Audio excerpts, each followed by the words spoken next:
Zanina kan thu pui tur chu tharau thiang lim a chak zo te ani do na ne mo mol mang deuh mai the thu pui kan pek da ni ma sela he mar ram tan te mi mang nun tan te kan chung ba tan te a ka thin lunga lal pan soi tur mi pek da ani biau sia tharau thiang lim a chak zo ni ka thu pui tur ani do na Hứa trong hiên gần xí mà thở đầu thì đến chỗ ý xuống với cái lâu xa lên đó xe Hallelujah Ủa đâu tiêu cũng khát chú các hình luôn xin công các sổ sầu về tòa chuan các thiên lung là nát bèo để xin ngâm mi thì các hiệt thì các nụ nát alo thế mà thiên lung nát trang cái chậu trang cái bể con trang cái chúng tăng tập cái con cái này chuyện nhưng mà sẽ là chúng mình trồng chuan chúng ta ai các thiên lung hiện tại lẽ mà ya chu chuan các đặc sa khi nó phong trào cái này ta xuyên rong bố tu tia soi cái này toa cần tim po rong bố li mình xóm toa rong bố là program bắt chụp sa mà hết ta cái nào này cái cháu mà này cái tia phòng của ta chul thầy anh xí đâu phù lâu tắc chung chuan cần mà bạc nên tu chuan cần thuộc xua cả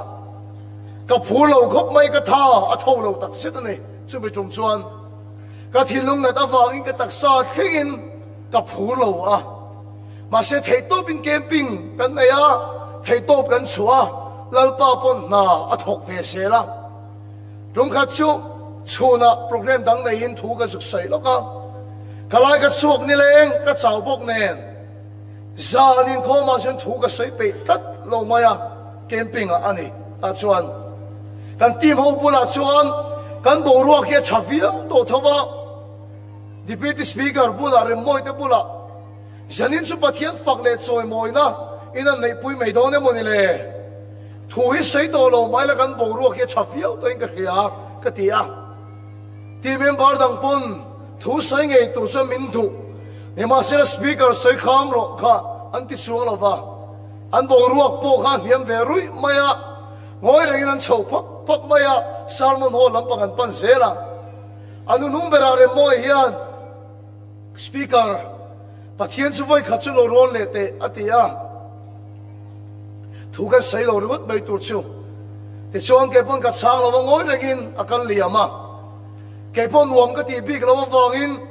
bang heng sunga ka thut reng lai chuan lalpa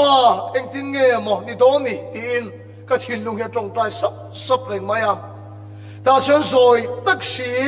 hai thei mia lovin tharau thiên mình cái này là thu lần xây ta lalpa su phak lam lo se chu mi zan chuan camping à han ding ngei turin lalpa tharau chuan cái này là thu lần xây ta ni soi tur cái bo sei lok si lo eng ma ka lo in en lok si lo eng thu cha nge moni le ka soi ang le ka ti a ni ma se la ka thin lunga lalpan kal turin min ti ka kheta wangin salmon ho lampang pan chuan ka chuak chho ve top maya ama ka sin re moi ten lan khoya an zai khoi so kan dinga bible keu tu re reng poi ka khelo ni chumi san chuan ni ma se la pathian rin chana kan lo pen hi lalpa hi me lo din pui tak set thina lalpa su fak lam ro se su tia kan ding chuak chia mai chu a bible chang poi ka chiar lo tia kan suk en hi ama thin lung na ma ni thenga chaw kha amak lu tuk ke ma hian nge mo ni danglam tak mai ram thenga su tia ka din chua tang chuan ani ka hlim em maya hay kan lim chuan kan mui thin hi he thu tak hi chu ka sei tam lo boka kan ti member then khat pon la khela wang helai kan thil ton hi chu ti chuan kan dinga bible kan keu thin ka hlim em maya tian kan ena kan nui le thina ama kan yo tiang hang ka lo ngai lo bible chia kan tuma ka chia lai thei lo kan ena kan nui le thin tia thu sei tur per chu ka hlima bible ke na kan nui le mai thina kan nui maya cái sum sống ta lo kan nui chuak ta hok maya ma khop mai ta chuan tharau thilim ka ron zalen tangot maya lalpa su fakilam ro se kan camper te song si ga po lalpa tharang so salen ta fek maya amani om thadu lo lulu lem em te kha an nui ve ruata amakania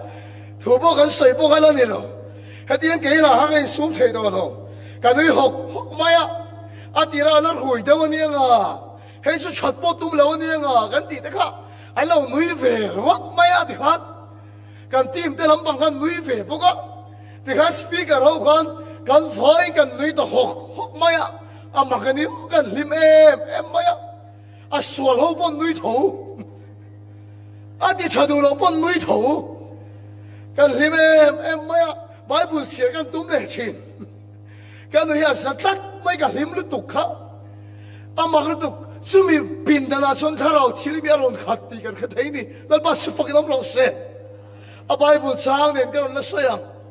una tu chitia lim em agom lai chuan ka thin lung chung ri aron phim kat maya cái mà hiện lồng nên cái khata phù lầu in ti nên cái khata lá ban cái chung à thà rau thì lên mình bê ki à rau bùi cái ti lúc đó u nào đều yêu ngày tuổi em lá ban thà rau thiêng lên à bê chứ khá mà sao ông tổ thà rau thiêng lên khá đi à hallelujah lấy lùng tin anh đi lại mình khinh tới reng ông má to hệ lấy lùng lâu lúa khát tu thà rau thiêng lên Adama atuk ma lua khatu tharau thiang lim Moses te lo kai khoi chin tu tharau thiang lim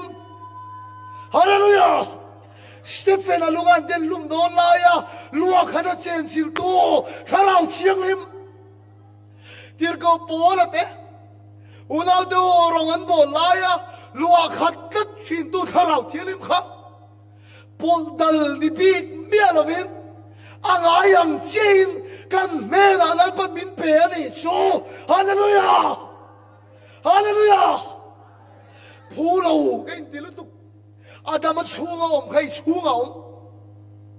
Moses kai hoi chin tu kai chunga om Stephen alu khatu kai chunga om so hiat min pe chu lunga ya wang ani lo kanui so che ti lo chuan pulo kain ti ka lom lutuk kami tuya ta ka chap le abo ruwa khain kha ka kem par te khanom sia por khelo an chap ve le kami san kan camping ka chu ma khom mai kharau thilim chu mi san chu salen tak sita kan ken si ga chuan mi tel hier lut ve ni mi tel school atanga pathian tunga khadua kemaron tel hi oma Tharau thilim ke ma salen khat maya ka huayem maya pola lu khat tu khamin lu khat ani Stephen a chen chim tu khamin chen chilani la ba chu fakinam lo se ti chon mi del lom na lampang chu pan turin tharau thilim in kan na thu saya mi khingril ru alanga mi del tong trai em kha chu ka hupur pheni hitang tong trai nen chu nei ang lo tu ni mi delem ka cha cha deu in ka khia ka hu phur em maya ma se pathian thu oi lo ka ngam lo wangin mi delom na lampang chi ka va pan tha ti chana lu chunga ko ka va hat swaya ka tong ta ya ka son le mai ka tuma kharau thianglem hia mi lo dal hin ka hia la tong tai sak ngat tur he min ti tat maya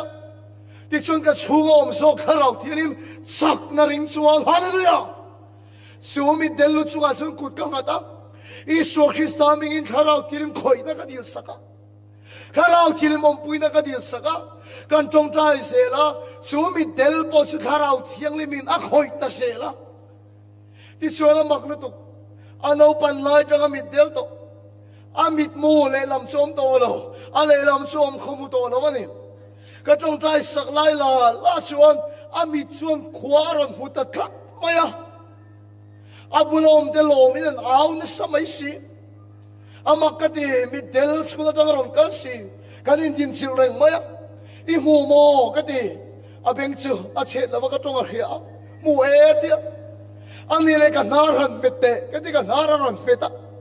ani le ka beng khoi le te kati ka bengaran khoi sel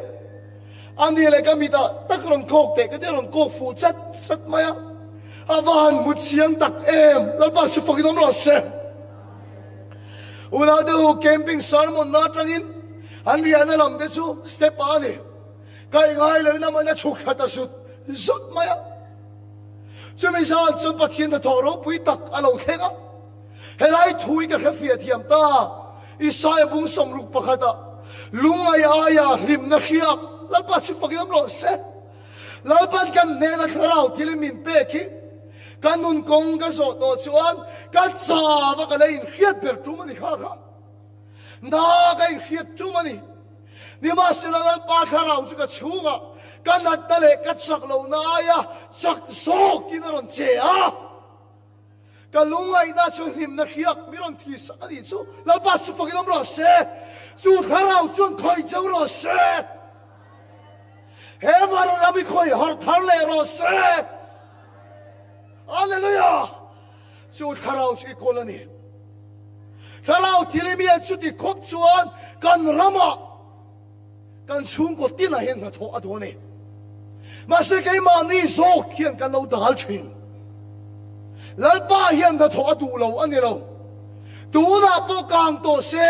ka vatiem atia. Kai ma ni so khian kan lo dal thin ani. Lockdown lai khan in lo la khiat karinga ila khefe kem ka khelova TV home crusade nei ania ta chon thu sai tura ti ve kan nei a zan khat tharau thil na thona satak aron khen tum kha ve khang khang a khong khang a theng na sem em maya hesia ha district ki engang nge khoi report ka dom chialova na tho aron theng ve ngei ka be se ya Tripura lam thengin ka tharau thil na tho kha thengane nikoma Tripura kankala Tripura pastor senior tak chuan te hian men khela Frederick ka TV home crusade ta tharau thil na tho kha hela Tripura tang dung po hian kan lo chang ve a nima sila zo du chekane khati khoban da sa lo theng si enga tinge in har chua pui si lo ega tinge in ram hian na dam pui si lo chu pastor senior so min so ta ni atira son ka chang thei mai lo ni ma sina chu pastor chu kan in din chit lai chon ka chang ta ka pu kharau thil mi chon na tho so du te ro ni ma sina kai ma ni so khen kan lo dal thina atu mang he ho thing lo le thina ni to ro avan poi tak tin kan in chang ta unau do tharau thil mi an chu tiang khobana sa chon na tho ya du thina ni la ba se fakilam lo se ni chila bible kan sira khan he kan ti sa na hian tharau thil mi na ron tho atum hi kan lo dal thina ni bible kan en chuan Genesis bung ru kha te lalpa tharau chon na tho adu na sa le tharau thil chuan na sa takin na tho adu a ni ma sela mi khing te sual na chuan lalpa kharang na tho tur chu dal tlat mai ni sual na in pong nek na in khovel chu khat zawa ti chuan lalpa po kha abei dong ve khada niang ka kharau chu mi khing chu be kum khwalawang ni ma sela kum za le som ni chu ala thokang unau de lalpa kharawin da tho du siai ka ngai to thin he mararama hinin chung ko bo hian lalpa kharawin na tho adu a ni ma sila kan sual na te pathian lam kan ngai sak lo na te kay ma ni dam chung ko sak na ro kan pui pui na te kan in tha da na te kan tha chiat na te he kan ti sami se hian tharau tin na tho tum hi avan da na sa thin tak em in pastor zaum tak reverend si pe ma hian kapula soya Frederick ipom da na ni em ka khelo ba ti di chin khana sai khe in ka khia mi thi an puan reng reng hian mun takin ka lo ngai tha chalai kum som thum bor ve le chumi ai no pang chu an tam em maya ega te ge mo ni le kan ram he tiang hi ni le eng hi ge mo le lalpa poi kan soi le ti ka ngai to chi na ti ni chu in poi thiam de rel ro ha ega te ge le chalai te tiang hian kho sak mai le unau teu kan raman shoot teu ega tingale tiang hian kan torle ti hian phone atang pon miron khil to thanem ngai milo betu kan kau khan upa te pon miron khil sela pathian hian kan ram khem hi du lo tak setani tal pa si fakinom lo se Sodom le Gomorrah khua di khalal pa khan khem madu lo a thei phot chun ti dam madu hallelujah kan chung kwa po hian pathian thinur na kan tong phuak hilal pa du lo a thei phot chun min ti dam adu ma se chu ti khop chon lal pa kharau chuan na tho hi du thin ma se he kan ti sa na hian alo dal thin ti bible in min khil ani ti sa chuan kharau ato wa thi ni alo dal ka thin kanuna ngai point ka van mun sa tak he ai hian pathian min man adu lom ke ma po hi rong bo tu te poi kan ni vet he ai na sa hian lal pa min man adu lom ke poi kan ni ni a kan tim po he ai na sa in lal pa min man adu ke ma lu tu tak te o lal pa hian man che wa du ni ma se lo ke po tu nai na sa min man du ma se min man thei lo na san chu he ka ti sami se an kharau thian in voi tam tak alo dal fo ni bible ka chiar pe lo thin na te ka tong chai tha chia thin na te he ka ti sa hian voi tam tak lal pa kharawin na a tho tum hi alo dal thin chu wa chon kharau thian mi na a tho duangin a thok thei lo thin chu mi chong chang chu hei kau chho pui me ka ni ni ma sila chu mi china ka to pa ni chuan a vei lampang chu ka soi ti na ni do na a ding lampang ta la soi tel lo va ni bible kan chiara han eng ting e soi kha he kan ti sa na chau hian lal pa kharau na tho tum hi dal lo fa hallelujah lal pa si fakilam lo se kharau thiang im po hian he kan ti sa na hi ne tumin a do ve me kan ni ti min sir ti na ni lal pa si fakilam lo se una de o so rong bol tu tam tak chuan speaker tam tak chuan sual ai kharau thiang lim a in sual na thoya chak zo kang in an chho thina tu na ka so in ngai khak china chuan kharau thiang lim chu chak lo zok kan sual lai na dal thei angin angai khak thei ni ma sia chu da chu top lo a ding lampang lo om lal pa kharau hian ko ma tung hai lo fa kharau poin he kan ti sa na kharau tilim na tho dal mek tu hi ne tumin chon ala min bei mek ni hallelujah lal pa su fakam lo se mararam ya bei mek lal pa kharawin isoro puina na bei mek hallelujah in chung ko ilal pa kharawin isoro puina na bei mek iti sami sia chuan reitak lalpa kharau na thotum chu lo dal to mala a peidon san don lo che ti sa chowin kharau do lo kharau poin he ti sa do hia tu ni lalpa chu fakinam lo se he kan ti sa na chowin kharau thiang le mi a do lo kharau thiang poin kan ti sa na hia do thin una te kanuna ka van huna sa em tu nai kanuna thil kheng me ka ni in khada ka tum chang te ke ma ka sel thele em chang te sual ni ka khiat po ka poisak lo de chang hian amak lu tu pathian om pui nei ka chunga tang hin ka khe thi na sin hallelujah amak lu tu ka in khada te ka sel thel te ka tha deu te a chalo ti ka hiat ruk le nga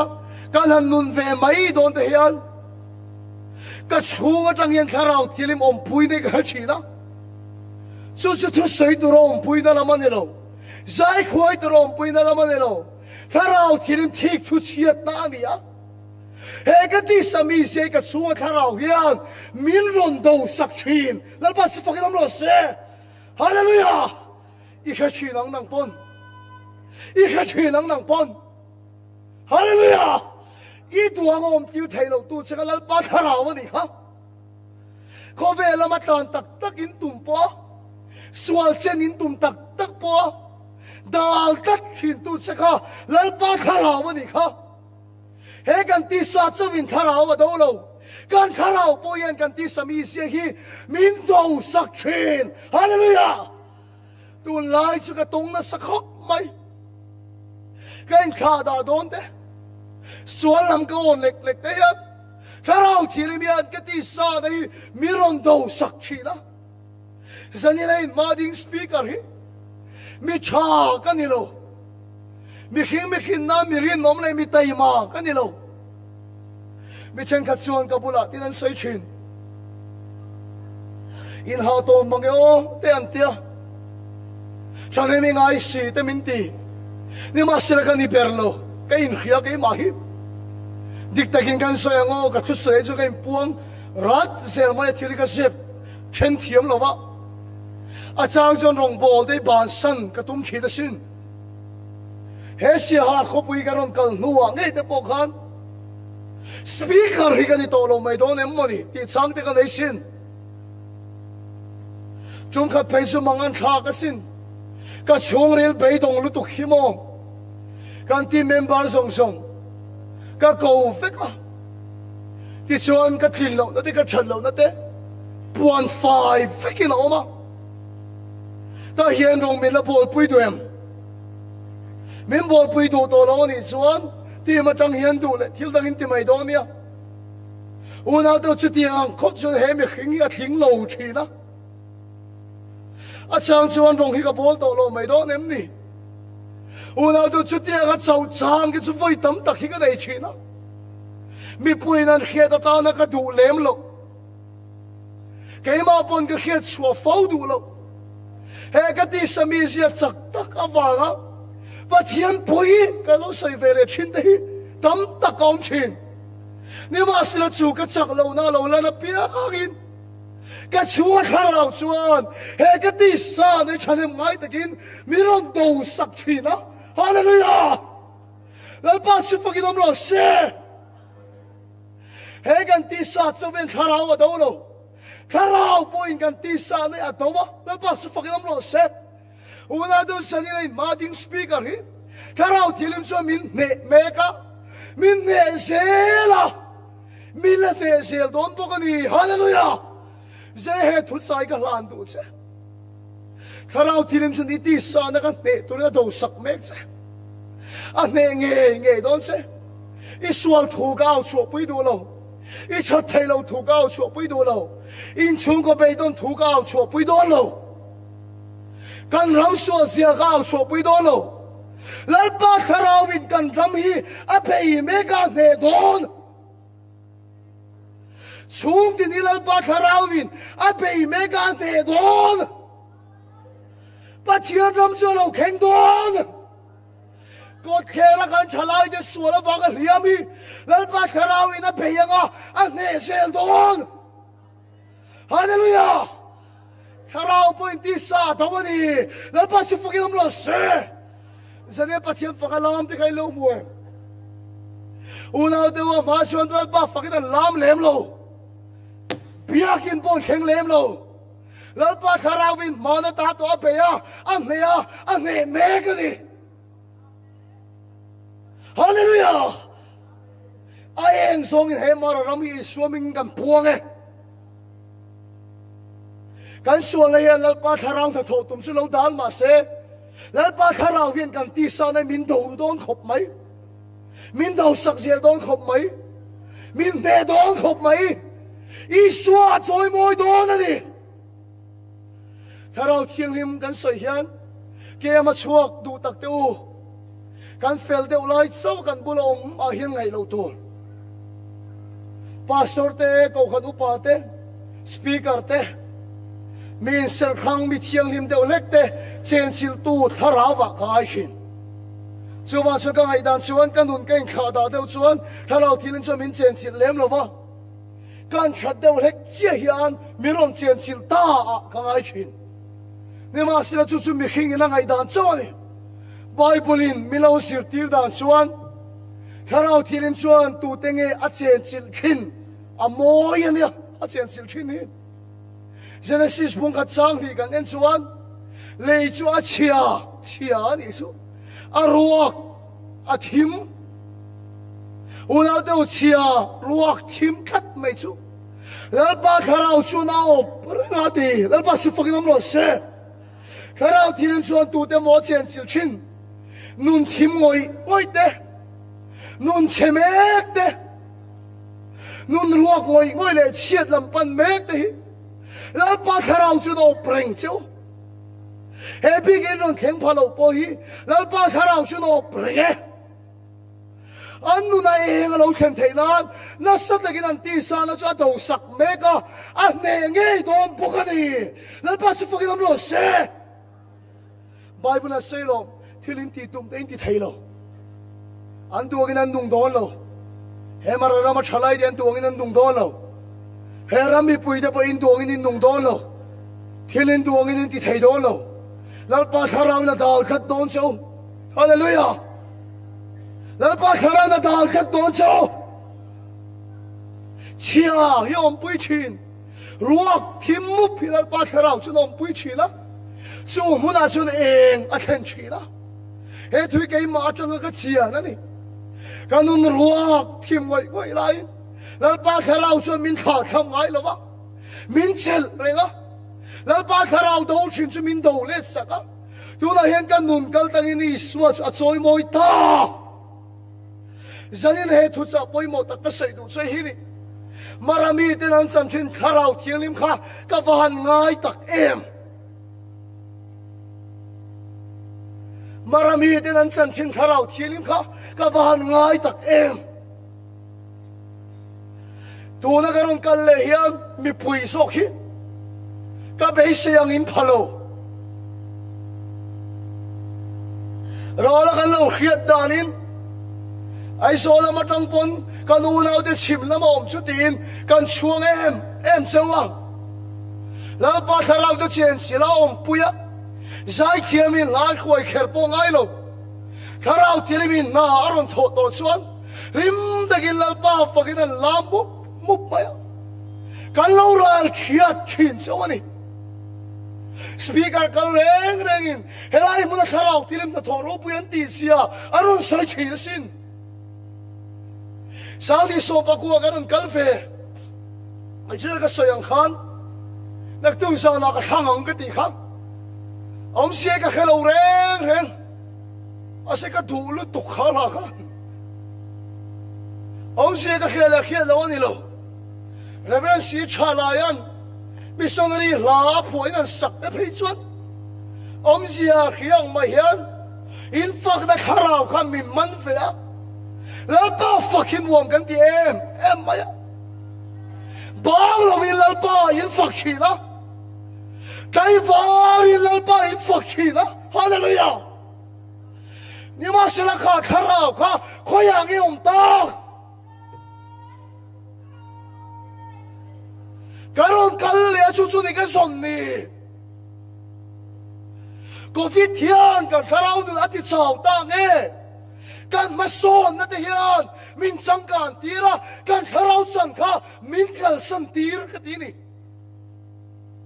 chu ni ama kan mason lo lai kan nu fual kan ti lai kha lalpa kan lom em hallelujah tu na te hian o kanin biak tirte college vai ho anin phalani ti ka khiaten si ha chon bi kin lian berle thaper te singami aro pui ber tian sal thinani ti te ka khia awan nuam don tak ka ti a ma se bi kin ro pui na te hian kan kharau chan ka dip ta em ni kan sang ka na te hian kan kharau chan ka dip ta em ni marami te pol chin tu kharau thialim kha kan vangai em Solomon ang temple ro pui takasa. Temple ro pui tak asani. Ni ma sila building ro pui de. At sung le abang amoy de. Kang asak so kan. temple kha ala complete lo ala solo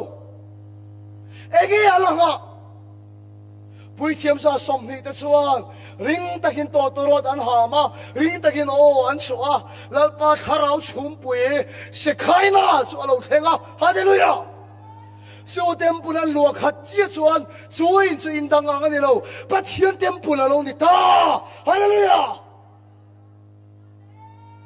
mi saram dung le fanga pon ni tho ai so la pon ni tho kan pia ki da ro pui tel tela ko kan chen ka da chu air condition hoya kan in khoma chu theng tup tak hoya abang tuk ver kong khar ngot po anuai tel ni ni ma sila pathiam faga kan lim na ka bong ta una de obi kin ro pui ta kan sakhian ala solo lalpa tharau sikhai na chuan kan biak in level hi lua khat vek lo she hallelujah in ro pui ta kan sakhian ala solo chu theng cha kan nei hian ala solo lalpa kan in chunga a chen ve chuan lo chuan chuin ro pui ai chuan bona kan tu le fa den nuam an ti sok kan in ro pui le kan khum tu pa an mu pei lo ulang de o ra thei tak po ni mai la lalpa om pui le chen chin la chu mun nuam per ani sin tung car camping a kan mut na te ka van nuam per lo tak tero kan in thier na te ka van nuam per lo tak kan chom he te ka van tha per lo tak ma se lalpan min chen chila van nuam tak em lalpa chi fakin om lo se hallelujah siêu vang siêu u nau te u kan mo si sani na hian min pol chin tu lalpa tharau ka khoya hiang yom tak chu min ne to min tran ala meka kan haider thina ni mara me pui te u khoya nge in tharau chan kha tin sani na hian ka so chau ni bible kan en chuan adam le evi kha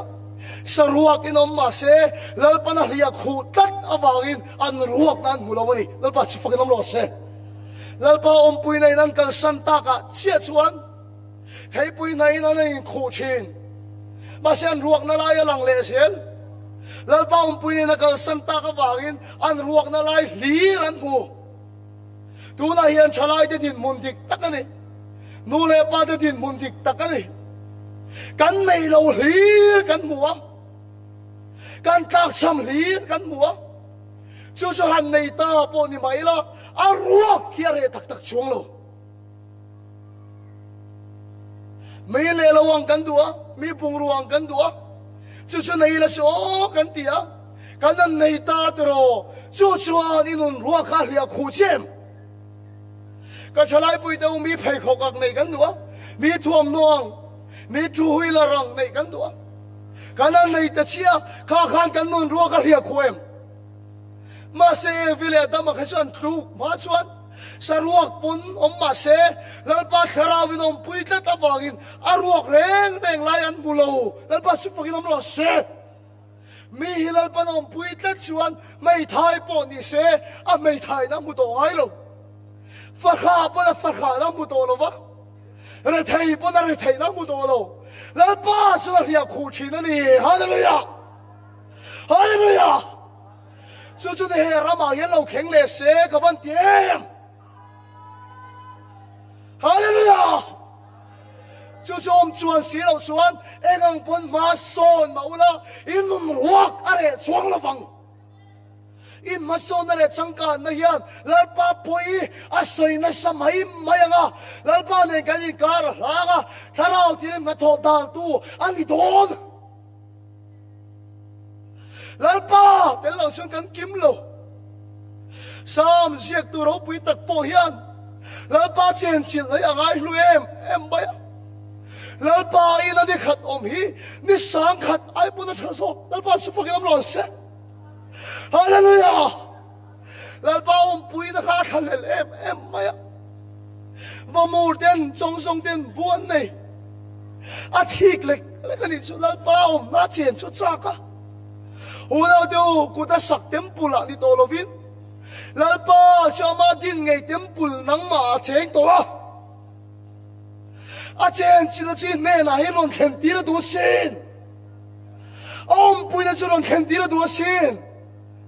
he rong bo na tang yan cheng sang khat po cheng sang a po kan sem thei lo ni ma sila chang una kan du chu lalpan chen chil chau ro se lalpa om na chu in khom tak da pin po ni se i om na chu cha tuan lom na chang chin chu chu mun nuam ber ani china chu i nai in ro pui om chuang lo he sia ha district a hian ko khan ro pui ber chu tu te nge ni yang bia kin nei cha ber ka ti lo ke chu lalpa in puan the na ko khan aya ko khan ro pui om chuang lo lalpa in puan the na aya chung ko ro pui om chuang lo mo sia chu ti hian au chua ka sin he khovel nam song si nga hian kan dang lam na chu nang kan ne na yom hi ni marami pui de ne la hian lalpa kharau chu long kheng ro se kharau thilim chuan anga thona dal tu oma piang chu ke ma nin thia se la du marami de ne na pe lalpa kharau chu lalpa hian pe kir le cheu ro se ai na sa im pe cheu ro se a chandam lim na ka pe le cheu ro se hallelujah in chunga kharau dik tak chu siam thar le cheu ro se chu kharau chu ni swa a choi mo chin chu kharau thirim tel lo chuan pathian thu kan ngai khak te pathian thu kan soi te engma ani thei chuang lo engma ani thei chuang lo in pastor singa ka fak em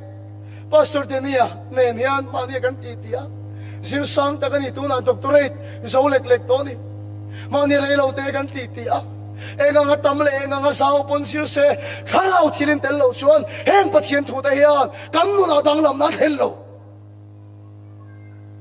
kan in khom rengot te chuin khom te kan ma enga nga pathian thu ro pui po sai mai ra enga nga pathian thu thiam po nei bel mai ra kan tu le fa de chu phaya pom ro se fore na pom ro se enga nga tha po thok lo se enga nga bel moi le ro pui po ni ro se kharau thilin tel lo chuan an nung tak tak thei chong lo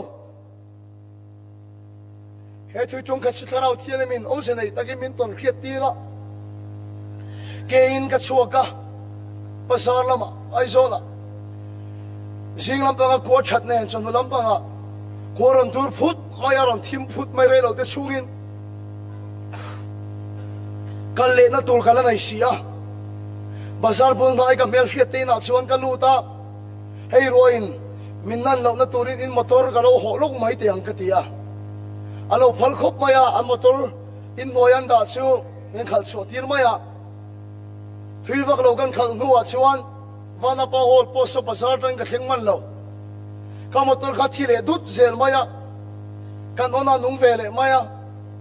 kan tlan le china thile dut maya anu operation kan on le chin anung so lo klek klek klek klek klek khadia anung thailo reng reng maya ega ting le motor hi ka ti chiam ni le kan ti kan en chiang chin motor la simi so lo ma po motor cha le changkang po la nia ti maya chiat ka ring chi lo kan on le thina klek klek klek klek khadia anung thailo reng maya ega ting ni yang ka ti ka mang anga kan bi ta ka chuan a petrol hi lo so wa kalau start hi ne petrol hi so ni kong pui du nga ne kan nunga mi ho motor ka dang vek mai ka sak kop mai ta se motor tu nge dang ti mi ran engine khan speaker kan ni ti mi khe tu kha mi lo mu fu ni yang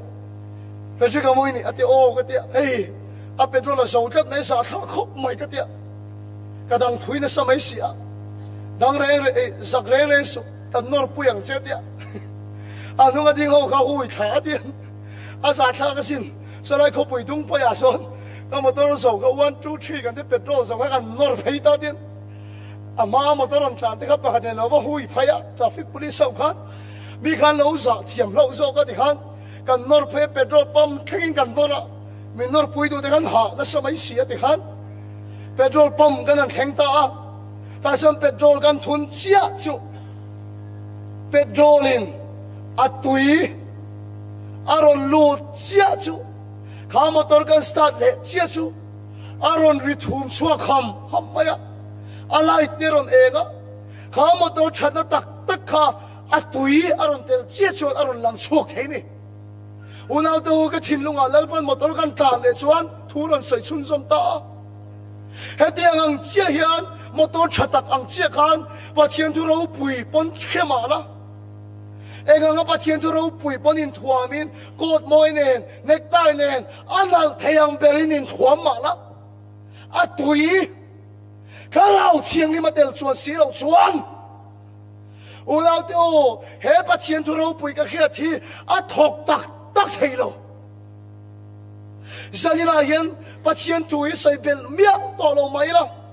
dam lo po na song song te po hian kan dam na tur khop pathian thui chu kan khato ma se nga tinga su kan pathian tu khia chu aron nun thei lo ai start thei lo atui tharau thiali mi kan ta cham to ni atui hi kan ta cham ani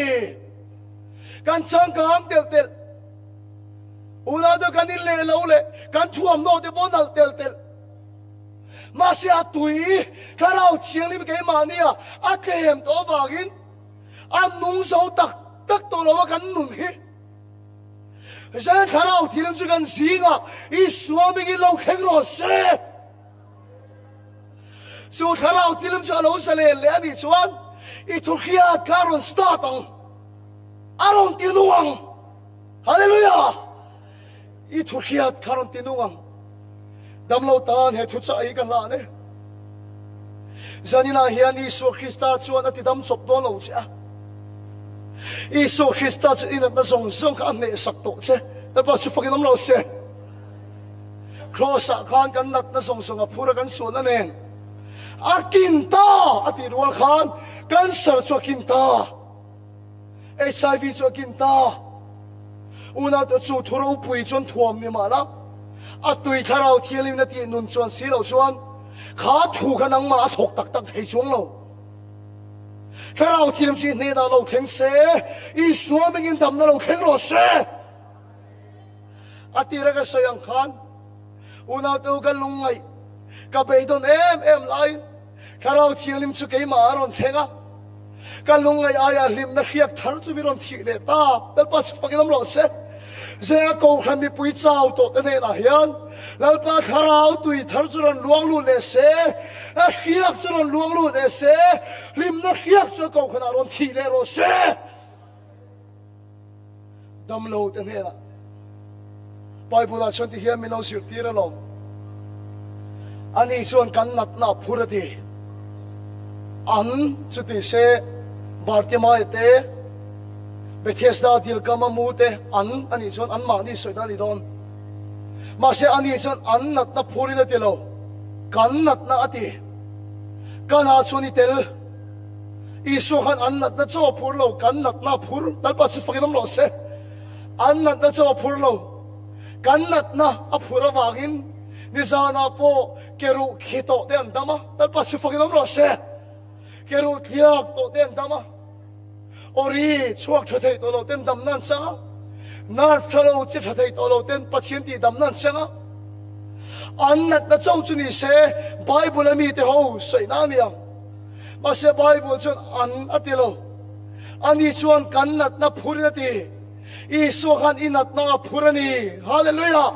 tharau thilimi chu chu ti nungro se tharau thilimi ti nungani chon kha thu kha thil ti theina ron start don thil ti theina ron ti nung don lunga yo mem thil lung chaw yo mem peidong yo mem ngui yo mem mana him nang nei phatol yo mem lalpa ilom na kha po ta yo mem zanina I Turkia chu la ngai reng mana him pui thu po kai la khevek mana ilam pui chin thu po kai la khevek mana bani phar pui chin thu po kai la khevek ma se nga tinge lalpa fa ka pa di phar thei to lo atui ka akang to ani mai lo mo zanina helal pa tharau a khiak chu a tharin kan hena lo luang lu le se he kan ti san lal pa tharau do thin ti tlom se ke ma ni ai so se lo ro pui lo se dam lo teu I son kan nat na phure an nat na ni lo inat na phure tu na I so mengin tharau tilum chu thu chu ti nung se dam na lo kheng ro se ti damin kanon ta nak tu kan ni lo speaker na trong trai nga ani lo kan ta ani avok na vol ti ason ti damin kan ta idam ta Israel ta daksedik po isafar po ti damin ta Su thu cho tharau thiang lemin I suamin ti nung ro se atuya khia karon khenian aron start aron ti nung thin ze enga thoro pui po soi mai la atui a khia tharau ti lem ron tel chuan sil chuan anung don chung lo a thok don chung lo a poi mo pe so he ram he dam le nan chuan lal pa tharau chu kan singa lo kheng le ro se lo salen ro se kan som don lo salen do se in sual na chau kan sual na chau hian lal pa tharau dal lo tharau thirin pon kan sual te turin na thok me ke hallelujah kan chung ko chon tharau thirin kan ti lungai ni kan ti beidong to ni ti su in chung ko ti sami se chu adal ti chu kan khia adal ta ka bailal pa tharau chon abitum be mek chawa a ne don khop chau a ne don khop che lal pa tharau chu ne don khop che a khak don khop che hallelujah marami thane lal pa na pek chin tharau chu I swami ge lo kheng le ro se hallelujah lo kheng le ro se he lal pa tharau ta tho kan da dal thin tu song ai chak hian a tharau chu lo kheng se heng changka na le mason na te hi lal pa pui na te lo chun eng ma ani lo lal pa thil pakhat ka di la che I mo ina mutura lo kal ka du nang ma I ma lima kha liam na chu chan ka du ni hallelujah chumi tu chu sa ina hian u nau te u lal pa tharau chi ne na hian a thok me ka ne don che ti swimming ka puwa ka I dam lo na po kha ne don I nat na po kha ne don I cancer po ne don I HIV po ne don I drugs ko na po ne don hallelujah atui a khia karon khen chuan kan thu khia ti aron nunga thil ti thei mai mana kan thungai thak to kha aron nunga thil ti thei mai mase kan drama chon thu kan soya min siam thalo kan sarmo na kan lokpui lo a khiak atuya tel lo chuan anung thei lo lal pa tharau chuan khoi che se I swimming in dam na lo kheng ro se I swimming in dam na lo kheng ro se I swimming in dam na lo kheng ro se hei ti tak se ding ka ti le ka tong trai sak a cheu lal pa chuan a chandam hlim na chu pele cheu ro se a chandam hlim na chu pele cheu se tharau ti no min cheu ro se in chunga lal pa tharau dik ta chu lal pa siam thar le se kan ti sami sia lal pa tharau do thin chu ti tom se ro se I suwa ro pui ro se rakse dik chu ne ro se zungol ve chu ne ro se tin lung na chu lim na khiak thi ro se dam lo chu I swimming in dam na lo kheng ro se tharau thela sa le na dia khoi chu ro se kan sual na chawin lal pa tharau a do lo tharau point kan ti sa na do me ke tharau thilen chi inat na do me ke I so choi moi ro se I swimming in dam na lo kheng ro se hei ka tong trai ni lal pa I mi ta ne lai tharau pe kan kha pe ki le ro